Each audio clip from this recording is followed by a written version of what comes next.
Magandang araw mga katropa, update po tayo. Deontay Wilder talo via 5th round TKO at Daniel Dubois pinasuko si Philip Hrgovic. Pag-usapan natin. Ngunit bago ang lahat, please pa-like at subscribe at pasuporta naman dito sa ating channel.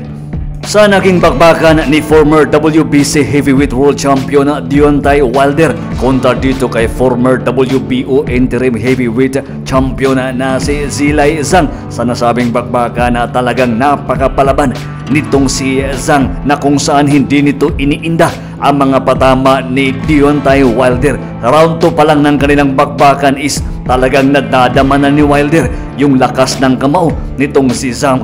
Dito sa kanilang final weigh-in bago ang kanilang bakbakan is mas lamang ng 68.2 pounds sa bigat itong si Zhang. May mga good shots itong si Wilder pero kayang-kayang tanggapin ng Chinese ang nasabing kamao. Pagdating ng round 5, tumama yung malakas na right hook nitong si Zhang at sinundan pa ng isa pang malakas pa rin na right hook at bumagsak itong si Wilder. Hindi pa nakarecover itong si Wilder kaya tinigil ng referee, panalo itong si Zhang via 5th round technical knockout. At sa isa pang banda ng balita, titled fight para sa IBF Interim World Heavyweight Championship ni Daniel Dubois kontra dito kay Philip Hrgovic. Bago pa kanilang bakbakan itong si Philip Hrgovic ang number 1 at pang-apat itong si Daniel Dubois dito sa IBF Heavyweight ranking. Sa nasabing bakbakan na inaasahan na talagang magdudumina itong undefeated na si Philip, pero iba ang nangyari, talagang napakapalaban nitong si Daniel Dubois.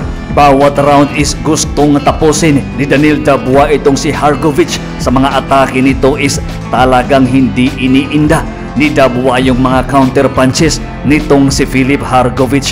Pagdating ng round 7, mapapansin na talagang bugbog sarado na itong undefeated na si Philip Hrgovic at saka pinagpatuloy pa ni Daniel Dubois ang kanyang mga atake. Bago matapos ang round number 8, pinatingnan ng referee sa doktor ang mga sugat nitong si Philip Hrgovic at nag-decide ang doktor na kailangan nang itigil ang nasabing laban, kaya panalo itong si Daniel Dubois via 8th round technical knockout. Si Daniel Dubois na ngayon yung mandatory challenger ni Alexander Usyk. Kung matatandaan din natin, nag-cross na dati yung landas ni Alexander Usyk at Daniel Dubois last August 26, 2023, pero natalo itong si Daniel Dubois ni Alexander Usyk via round 9 knockout.